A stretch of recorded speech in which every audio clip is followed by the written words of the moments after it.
Cześć, tu Bartek Czekała ze strony universeofmemory.pl i .com.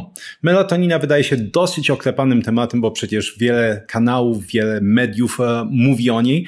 Natomiast jak to bywa z dowolnym tematem, jeśli wgryziemy się w niego wystarczająco głęboko, to naprawdę można wykopać wiele ciekawostek. I mam nadzieję, że właśnie ten odcinek dostarczy wiele takich praktycznych ciekawostek, praktycznych rad, które pozwolą Ci lepiej suplementować melatoninę, ponieważ wiele osób suplementuje źle melatoninę. Albo dobiera złe dawki, albo używa złej formy melatoniny, w zależności od tego, jaki ma kłopot ze snem albo jaki ma kłopot innej natury. Ponieważ oczywiście melatoninę można suplementować również w innych celach. Między innymi wspominałem o tym w odcinku, jak można wykorzystywać melatoninę, aby drastycznie, to jest ważne słowo, drastycznie ograniczyć liczbę efektów ubocznych konwencjonalnych terapii onkologicznych, takich jak chemioterapia czy radioterapia. A wszystkie wspaniałości informacyjne z tego odcinka są sponsorowane przez Mięsną Paczkę, ponieważ Mięsna Paczka jak zawsze jest sponsorem tego odcinka. Jeśli jeszcze nie kojarzysz, to Mięsna Paczka jest dostawcą mięsa z certyfikowanych ekologicznych polskich gospodarstw, gdzie hodowla odbywa się po bożemu, bez żadnych antybiotyków na żadnym etapie hodowli, bez używania żadnych boosterów wzrostu, hormonów wzrostu. Daje nam gwarancję, że to mięso jest jak najwyższej jakości, kiedy ląduje na naszym stole. Mięsna Paczka działa w bardzo prosty sposób. Wchodzimy na stronę Mięsnej Paczki, to jest punkt pierwszy. Wybieramy gotową, już uprzednio skompletowaną paczkę lub kompletujemy własną z produktów dostępnych w sklepie, jeśli mamy inne upodobania. Punkt drugi, wybieramy, gdzie ma zostać dostarczone, i punkt trzeci, cieszymy się dostawą prosto pod drzwi. Takie mięso jest zmrożone suchym lodem, zabezpieczone warstwą izolacyjną, można je przełożyć bezpośrednio do zamrażarki i wyjmować, kiedy jest chwila albo ochota, żeby ugotować coś dobrego. Jeśli nie zamawiałeś jeszcze, to w Mięsnej Paczce jest 10% zniżki na pierwsze zamówienie z kodem BARTOSZ10. Ja serdecznie polecam ze swojej strony. Dzięki jeszcze raz Mięsnej Paczce za sponsorowanie tego odcinka i lecimy dalej. I zaczniemy jak zawsze od początku, to znaczy od tego, jak działa nasze ciało. Generalnie tak wygląda wykres produkcji naszej endogennej, czyli produkowanej przez nasze ciało melatoniny. Małe dzieci nie są w stanie, czy nie produkują same melatoniny mniej więcej do 3. miesiąca życia. Można powiedzieć, że melatonina jest wysysana poniekąd z mlekiem matki. To jest w ogóle fantastyczny temat na inny odcinek powodów, żeby karmić dziecko piersią, o ile jest to oczywiście możliwe, jest całe mnóstwo. Od po prostu wpływu na mikrobiom do nawet, uwaga, pH żołądka. Natomiast w tym momencie, w którym właśnie te dzieci do 3. miesiąca życia nie produkują własnej melatoniny, mogą ją wysać z mlekiem matki i jest to jeden z takich czynników, który może poprawiać m.in. sen, ale również ochronę antyoksydacyjną ciała takiego dziecka, bo przypominam, że melatonina jest bardzo mocnym antyoksydantem w ciele. Mniej więcej właśnie od tego 3. miesiąca życia będziemy mieć olbrzymi pik, ta produkcja endogenna melatoniny będzie rosła, aż osiągnie mniej więcej ten pik w okolicy 120 pikogramów na 1 ml krwi. Ten pik następuje mniej więcej właśnie w okolicy 10 roku życia, potem mamy taką mniej więcej równinę, jeśli chodzi o produkcję, i od 15 roku życia ta produkcja melatoniny endogennej będzie spadać aż mniej więcej do końca naszych dni. I to jest bardzo ważna rzecz, tak? Bo jeszcze raz, od 15 roku życia będziemy mieć spadek melatoniny. Z każdą dekadą ta produkowana przez nas melatonina będzie miała coraz niższe stężenie. Jeśli zerkniemy sobie ponownie na ten wykres, to zauważymy, że prawdziwy dramat zaczyna się w okolicy 50 roku życia. Nie powinno oczywiście dziwić, że osoby starsze nie dość, że ciężej bardzo często zasypiają, to również szybciej się wybudzają. Jest to jeden z powodów, trzeba mocno podkreślić, dla których największy wysyp nowotworów, i przynajmniej tak było do debiutu pewnego specyfiku parę lat temu, prawdziwy wysyp nowotworów zaczynał się właśnie po 60 roku życia. I właśnie zawsze trzeba to wiązać, ja przynajmniej jako jeden z takich czynników, z tym, że mamy zmniejszony poziom melatoniny. W nie wiem ilu badaniach w sumie, czy to są już setki, czy tysiące, pokazywano, że obniżony poziom melatoniny będzie jak najbardziej sprzyjać powstawaniu nowotworów. Ja nawet opisywałem to w tym filmiku bardzo, bardzo długim i bardzo szczegółowo, jak zaburzenie rytmu dobowego, czyli praca na nocną zmianę, będzie negatywnie wpływać m.in. na procesy naprawiania DNA. Także trzeba pamiętać, że melatonina właśnie jest też również czynnikiem czy związkiem antynowotworowym w naszym ciele. Mówimy tutaj oczywiście o sytuacji naturalnej. Jeśli będziemy mieć różnego rodzaju czynniki zakłócające, tak, czyli właśnie jeszcze raz rozregulowanie choćby rytmu dobowego, kontakt ze sztucznym światłem wieczorem, różnego rodzaju kłopoty zdrowotne, które będą zaburzały między innymi czy aktywizowały szlak kinoreninowy, mówiłem o tym z kolei w tym filmiku, będzie to utrudniało konwersję tryptofanu w serotoninę i następnie serotoniny w melatoninę. Także i oczywiście alkohol, używki różnego rodzaju, wszystko to może rozregulować tą naszą endogenną produkcję melatoniny na tyle mocno, że jej poziomy mogą być jeszcze niższe niż to, co pokazuje ten wykres, a jeszcze raz, wykres wydaje mi się jest dosyć niepokojący, jeśli ktoś właśnie nie wiedział, jak produkujemy z wiekiem, czy jak spada ta produkcja melatoniny. Co jeszcze potrzebujemy wiedzieć o melatoninie? Ona jest przede wszystkim produkowana w odpowiedzi na, uwaga, brak światła, tak? Czyli kiedy zaczyna się robić ciemno, zaczynamy produkować melatoninę. Następuje to naturalnie, oczywiście w okolicy godzin wieczornych. I następnie to stężenie melatoniny w krwiobiegu, bo melatonina będzie produkowana przez szyszynkę i następnie wysyłana właśnie do krwiobiegu. To stężenie tej melatoniny będzie rosnąć mniej więcej do godziny 2, 3 nad ranem. Niektóre źródła podają, że nawet do 4 nad ranem. To jest pik, szczyt i od tego momentu melatonina będzie spadać. Dodatkowa rzecz jest taka, że melatonina właśnie pełni funkcję hamującą dla wielu hormonów. Czyli będzie między innymi hamować poziom testosteronu, będzie hamować poziom wydzielania estrogenu, ponieważ oczywiście podczas snu te hormony nie są potrzebne, ale również będzie wpływać na obniżenie poziomu metabolizmu, no bo też po co ten metabolizm ma hulać na całego w godzinach nocnych i tym samym melatonina bezpośrednio będzie wpływać na obniżenie temperatury ciała, co oczywiście jest niezbędne, żeby zapaść sen. Na pewno większość z Was zauważyła, że w momencie, w którym mamy takie naprawdę gorące, paskudne lata, że gdzie ta temperatura dochodzi do 35 stopni, człowiek po prostu nie jest w stanie szybko zasnąć. Tak? Można się przekręcać w łóżku z jednej strony na drugą godzinami, może nie godzinami, ale długi czas i naprawdę ciężko jest usnąć. Melatonina właśnie pozwala z kolei usnąć poprzez obniżanie temperatury ciała. Oczywiście ostatnią taką kluczową informacją jest to, że sam cykl, jakby taki można powiedzieć rytm produkcji melatoniny jest nadawany poprzez kontakt ze światłem słonecznym, szczególnie właśnie w godzinach porannych.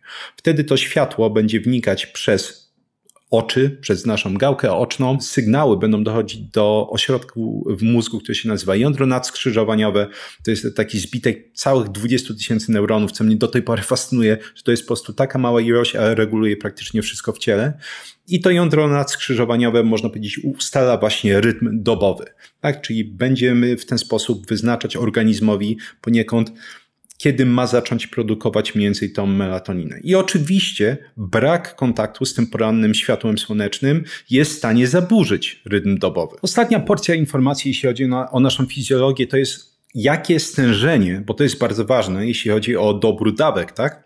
Jakie stężenie melatoniny będziemy mieć w krwiobiegu. Jeśli po raz trzeci już spojrzymy na ten wykres i spróbujemy sobie przeliczyć właśnie to stężenie, czyli te ilość pikogramów na 1 ml krwi produkowanej endogennie melatoniny, to można by mniej więcej dojść do następujących liczb, że w piku naszym, czyli tym w okolicy 10 roku życia, a dobrze wiem, że takie małe gnomy potrafią usnąć do 10 roku życia praktycznie wszędzie, jeśli się na chwilę je zostawi i są zmęczone, będzie sięgać, i to może być szokujące, bo to nie są duże ilości, może gdzieś tam w porywie 1/10 miligrama na całe ciało, jeśli chodzi o krwiobieg. Następnie, kiedy ta produkcja endogenna melatoniny zaczyna spadać, będziemy mieć do czynienia właśnie z ilością mniej więcej 800 miligrama w okolicy 50-60 roku życia, nawet 2 albo 1/100 miligrama. I jeśli to już wiemy i spojrzymy sobie jeszcze choćby na dowolne opakowanie melatoniny o najmniejszej dawce,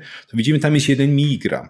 Czyli nawet to w porównaniu do piku produkcji endogennej melatoniny wydaje się być bardzo, bardzo dużą dawką.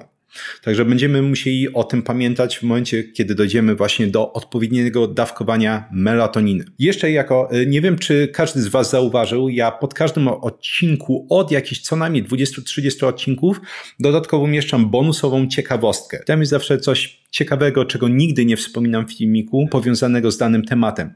I tym razem w bonusowej ciekawostce będą efekty uboczne brania melatoniny, żeby wiedzieć, czego się spodziewać potencjalnie, jeśli ktoś bierze albo chce brać melatoninę, oraz efekty uboczne z podziałem na dawki. Czyli na przykład jakich potencjalnie będziemy mogli się spodziewać efektów ubocznych, jeśli dawka będzie wynosiła, nie wiem, 5 mg w porównaniu do 1 mg na dobę. Co może wydawać się szokujące dla osób, które nie widziały tego odcinka, jest to, że melatonina nie jest tylko i wyłącznie produkowana przez szyszynkę. I ja pamiętam, że jak pierwszy raz o tym czytałem, to też miałem takie, co? Ale jakim cudem?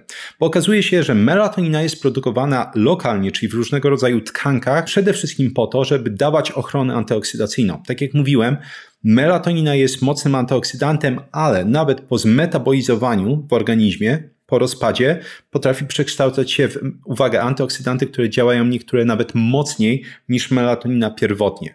Właśnie dlatego wiele tkanek jest w stanie lokalnie w danej tkance produkować melatoninę właśnie, żeby zapewniać sobie dodatkową ochronę. Jak pokazują różnego rodzaju badania, choćby w samych jelitach można spodziewać się, że melatonina będzie produkowana nawet w paręset razy większej ilości niż ta ilość melatoniny produkowana przez szyszynkę. To jest coś, co też trzeba brać pod uwagę w momencie, w którym będziemy patrzeć na dobór dawki.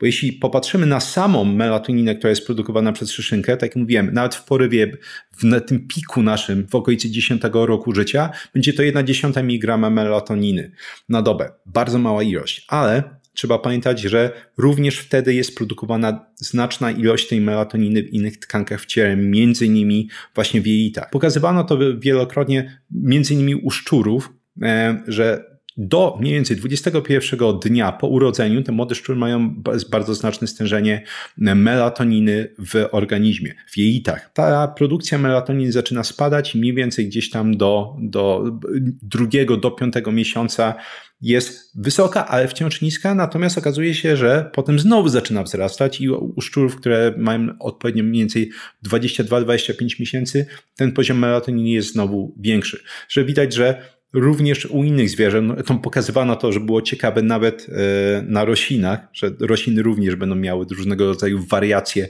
produkcji melatoniny, bo produkują melatoninę właśnie w celu między innymi regulacji tej ochrony antyoksydacyjnej. Tyle jeśli chodzi o podstawowe informacje, ciekawostki.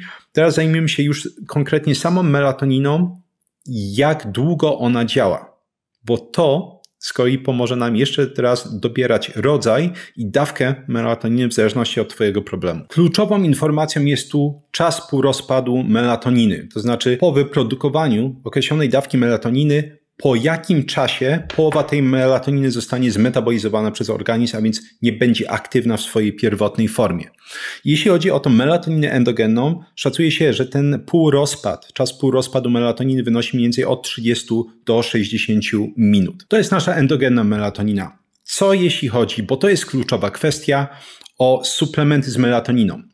99% wszystkich suplementów z melatoniną, które są sprzedawane w aptekach, w drogeriach, sklepach internetowych, to jest, nawet jeśli nie jest to napisane, to jest melatonina tak zwana IR, czyli Immediate Release, o natychmiastowym uwalnianiu. Mamy tu do czynienia z pełną taką mimikrą tej naszej endogennej melatoniny i czas półrozkładu takiej melatoniny o natychmiastowym uwalnianiu to również jest mniej więcej 30 do 50 minut, 30 do 60 minut. Wiedząc, że mamy do czynienia poniekąd z bardzo dobrą czy pełną taką mimikrą tej endogennej melatoniny, do czego, w jakim celu możemy użyć właśnie tej melatoniny o natychmiastowym uwalnianiu? Kiedy chcemy odpaść jak najszybciej. Jeśli wiesz, że przewracasz się z boku na bok w łóżku, nie możesz zasnąć i to już minęła godzina czy półtorej, albo wiesz, że ogólnie masz tendencję do takich kłopotów, jak najbardziej właśnie ta melatonina Ci pomoże.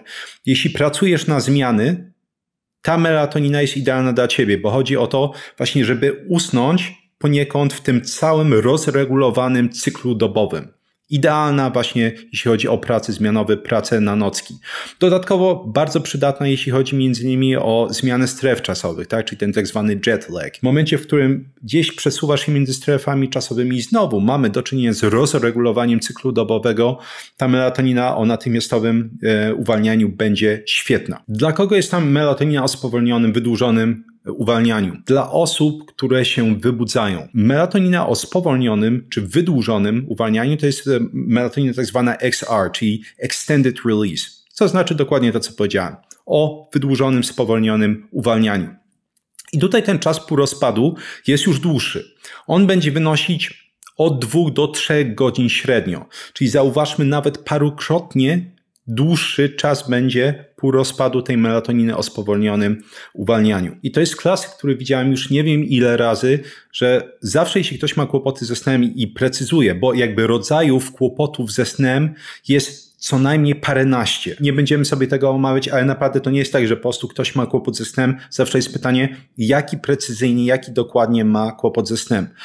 Natomiast jeśli chcielibyśmy sobie to uporządkować na 2 konkretne grupy, takie, no, bym powiedział, brutalny, grubo ciosany zarys, ale jednak to jest albo mamy kłopoty z zaśnięciem, albo mamy kłopoty z wybudzaniem się w nocy. Czyli jesteśmy w stanie zasnąć, ale wybudzamy się na przykład po 2-3 godzinach i już nie jesteśmy w stanie z powrotem usnąć. I właśnie w tym drugim przypadku ta melatonina o spowolnionym, wydłużonym uwalnianiu będzie idealna, bo ona pozwoli po prostu przez ten spowolniony półrozpad melatoniny, który jeszcze raz wynosi około 2-3 godzin, utrzymywać tą melatoninę na tyle wysokim poziomie, że jest bardzo duża szansa, że nie będziesz się wybudzać w nocy. I to jest również bardzo fajne rozwiązanie, szczególnie właśnie dla osób starszych, czy dla osób po 50, 60, które męczą się z tym snem. Właśnie z powodu różnic w długości czasu półrozpadu tych różnych form melatoniny będziemy zażywać je odpowiednio w różnej odległości od tego czasu zaśnięcia. Jeśli chodzi o tą melatoninę o natychmiastowym, czyli klasyczną, natychmiastowym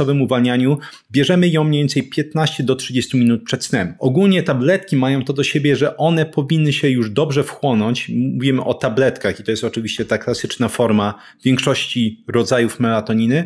One się wchłaniają mniej więcej do 20 minut, 15, 20 minut, 10, 30. Do tych 30 minut mamy praktycznie gwarancję, że ona zostanie wchłonięta do krwiobiegu i zaczyna działać. Tabletka ogólnie, ale oczywiście w tym przypadku też melatonina i właśnie dlatego mamy takie zalecenie.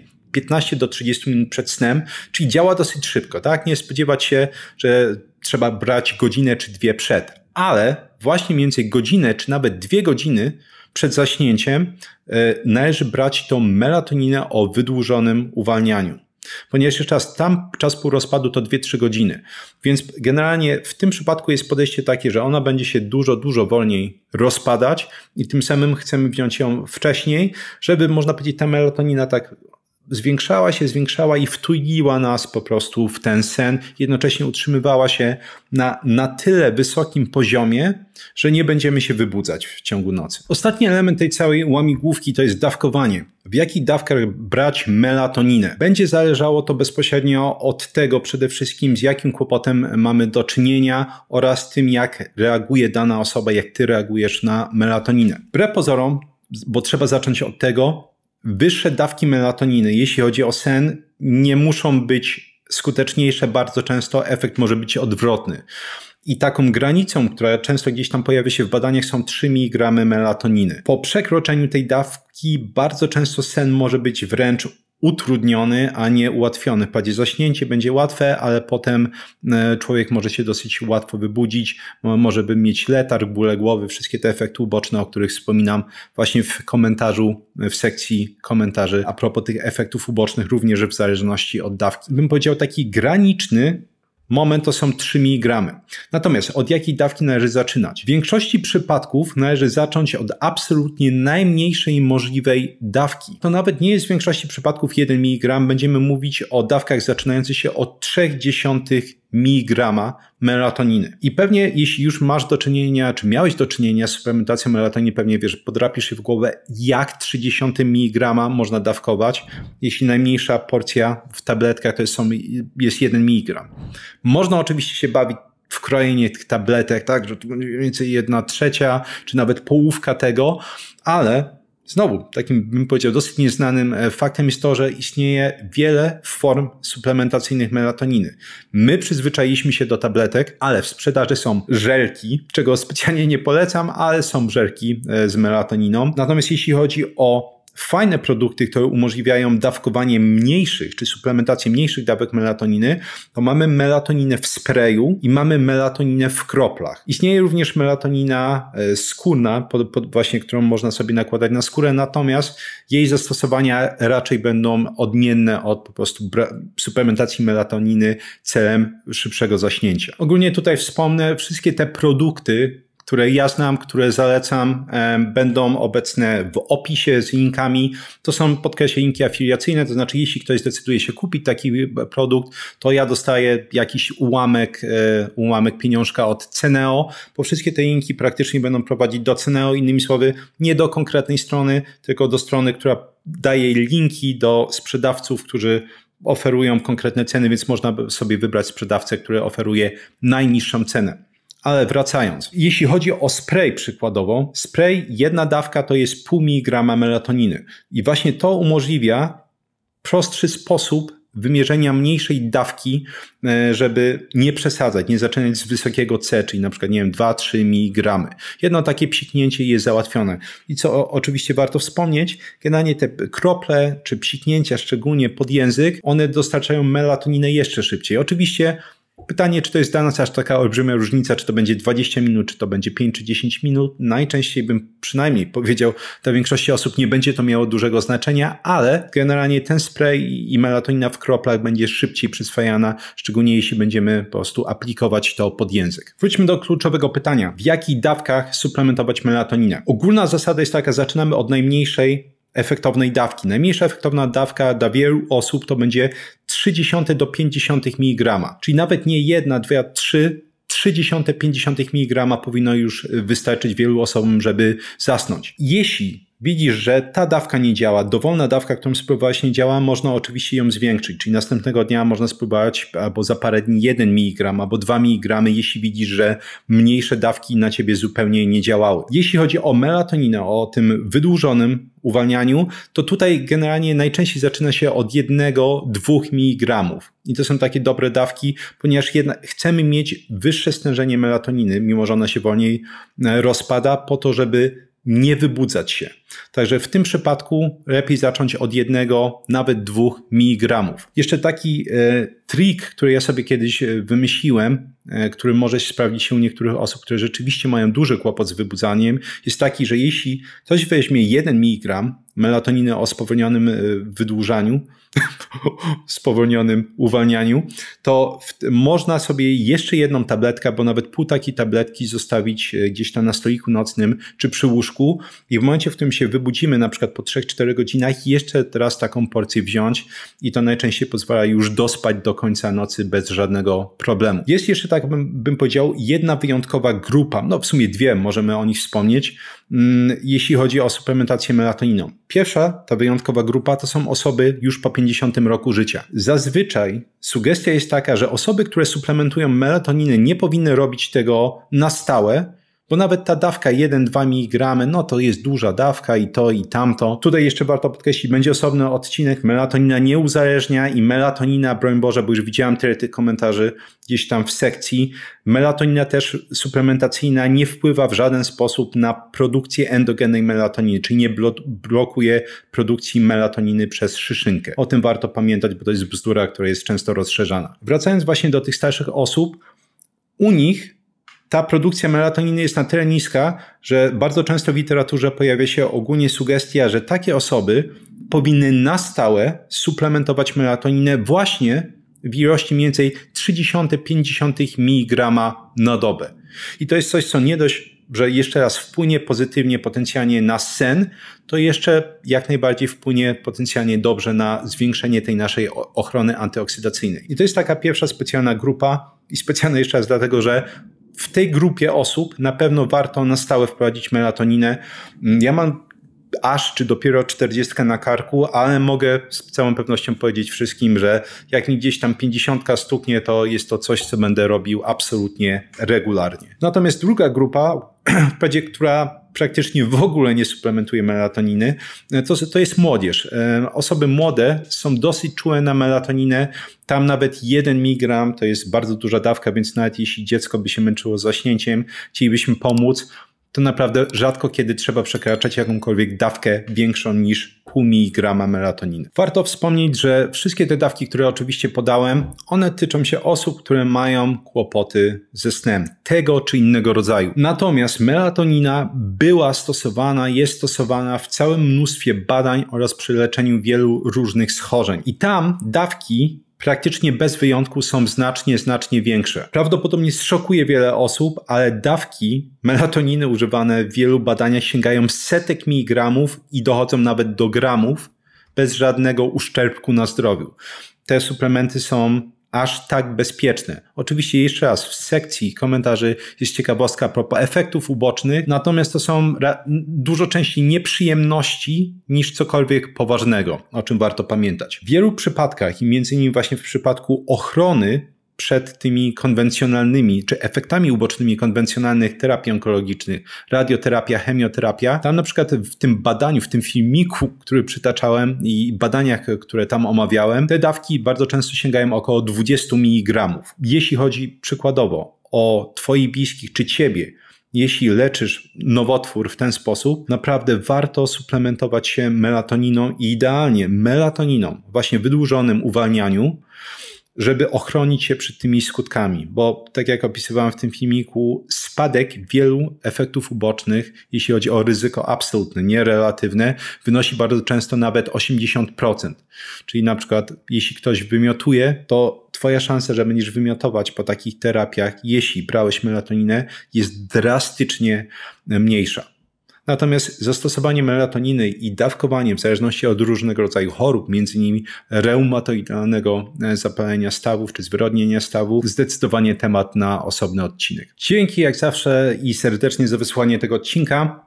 Klasycznie wszystkie pytania, szczególnie wasze anegdoty, twoje anegdoty medyczne powiązane z melatoniną, przygody są mile widziane, żeby, jak to zawsze mówię, kolektywnie rozszerzać po prostu naszą wiedzę. Ja ze swojej strony jako ciekawostkę mogę dodać, że w momencie, w którym brałem bardzo duże ilości melatoniny i ja najczęściej melatoninę biorę, kiedy gdzieś wyjeżdżam, czyli na przykład mam jakieś szkolenie i tak dalej, ja bardzo kiepsko znoszę noclegi w hotelach, bardzo często nie mogę zasnąć szybko, wtedy biorę większe dawki melatoniny. I tak naprawdę u mnie, nie licząc takiego czasami takiego otępienia i ospałości, jeszcze 2-3 godziny po wstaniu, jeśli wziąłem więcej melatoniny i więcej, to jest czasami nawet 10-15 mg, na przykład nawet 5 mg mi czasami nie jest w stanie pomóc w zaśnięciu, to poza tym takim otępieniem, to jedyne co zauważyłem, że czasami miałem bardzo dziwne koszmary, albo bardzo dziwne sny, takie bardzo żywe, jaskrawe sny, biorąc parę miligramów melatoniny. Natomiast co ciekawe, tylko raz miałem, w sumie nie wiem ile już rodzajów melatoniny wypróbowałem, ale pamiętam, że był jeden producent, którego nie pamiętam, gdzie nawet biorąc 1 mg melatoniny miałem przedziwne koszmary. I co ciekawe, jak wyrzuciłem tą melatoninę i przeszedłem na inne, z których korzystałem już wcześniej, tego efektu nie było. Także jest to ciekawe, nie wiem czy to jest tylko i wyłącznie moje doświadczenie, że też może producent melatoniny wpływać na to, czy ty masz koszmar, czy nie, nie sama tylko i wyłącznie dawka. Jak zawsze polecam swoje flagowe kursy, jeśli chcesz się rozwinąć, jeśli chcesz wesprzeć kanał. Kurs Vocabulary Labs, czyli laboratoria językowe, gdzie pokazuję, jak samodzielnie opanować dowolny język, niezależnie z jakiej rodziny języków pochodzi, czy to są ugrofińskie, azjatyckie, germańskie języki. System pozwoli ci nauczyć się bez problemu, jak się uczyć języków i dowolnego języka, aby przestać non-stop wydać pieniądze na szkoły językowe, korepetytorów, aplikacje, fiszki różnego rodzaju i tym podobne rozwiązania. Kurs Kuźnia Ekspertów, czyli tak zwany Experts Incubator po angielsku, gdzie z kolei pokazuje, jak opanować dowolną dziedzinę od A do Z, jak zapamiętywać informacje, jak tworzyć rozumienie, jak wdrażać suche informacje w praktykę i wszystko to po to, żeby, no właśnie, być niezależnym, jeśli chodzi o zdobywanie wiedzy. Komu się przyda? Zawsze powtarzam, studentom, różnego rodzaju maturzystom, uczniom, którzy chcą lepiej zdawać egzaminy, kolokwia, maturę, cokolwiek, aby, no właśnie, móc się wykazać i też, dbać o lepszą potencjalnie przyszłość. Osobom, które chcą zmienić pracę, nie cierpią swojej pracy albo wiedzą, że zostaną zwolnieni, zostali zwolnieni i chcieliby zdobyć nowe kompetencje, nowe umiejętności, ale nie wiedzą jeszcze jak. Kurs w tym jak najbardziej pomoże. Pomoże również stworzyć samodzielnie plan nauki do nabycia dowolnej kompetencji czy umiejętności. Dla osób, które mają fantastyczną pracę i chciałyby dostać awans, chciałby dostać podwyżkę. Jeśli jesteś w takiej sytuacji, kurs pomoże Ci przygotować się do różnego rodzaju egzaminów, certyfikacji i tym podobnych wyzwań. Oraz na koniec dla osób takich jak ja, które po prostu uwielbiają pamiętać więcej z tego, co czytam, pamiętać więcej z tego, co słucham. Żeby nie mieć tego uczucia straconego czasu, które wszyscy znamy, że człowiek może wałkować parędziesiąt razy jeden temat i wciąż pamiętać mniej niż 5% wszystkich informacji, które przeczytał czy przesłuchał. Jak zawsze 3 piosenki rockowe przypięte w pierwszym komentarzu pod filmikiem. Tam również będzie literatura naukowa, chociaż nie będzie tego dużo tym razem, bo to są takie, bym powiedział, bardzo oczywiste rzeczy, jeśli chodzi o medycynę. Coś szybkiego, coś wolnego, coś dla fanów rocka. Z kolei w opisie oczywiście znajdziesz linki do wszystkich kursów, ale również znajdziesz link do mojego newslettera, tam można wprowadzić adres mailowy i tam z kolei wysyłam właśnie artykuły na temat poprawy pamięci, poprawy produktywności, usprawnienia różnego rodzaju ogólnie procesów kognitywnych i czasami również jak interpretować badania naukowe. Również w opisie będą linki do wszystkich rodzajów melatoniny, o których wspominałem, takie sprawdzone przeze mnie rzeczy, łącznie z taką ciężką rzeczą do dostania czy znalezienia, czyli właśnie tą melatoniną o wydłużonym spowalnianiu, wyzwalaniu. I na koniec, jeśli spodobały Ci się wszystkie te informacje, które wymieniałem w tym filmiku, chciałbyś je jak najszybciej przyswoić, bo jesteś fanem tej dziedziny, pracujesz w dziedzinie medycznej czy około medycznej, to jest możliwe do przyswojenia tych informacji, dlatego że dla patronów kanału można je ściągnąć w formie łatwo dostępnych i ściągalnych właśnie fiszek elektronicznych. Patronat kosztuje 40 zł miesięcznie, można się nawet na 1 miesiąc zapisać i ściągnąć sobie fiszki do tego odcinka i ponad już 130 ostatnich. Również dla patronów kanału jest dostępne forum, gdzie można mi zadawać pytania, takie prywatne, nazwijmy to forum, oraz sekcja badanie tygodnia, gdzie raz w tygodniu omawiam najciekawsze badanie właśnie tygodnia wraz z moim omówieniem. Najczęściej są to bardzo takie praktyczne tematy, że można było również od razu wdrożyć tą wiedzę w swoje życie. Dzięki jeszcze raz za wysłuchanie tego odcinka i do zobaczenia w następnym.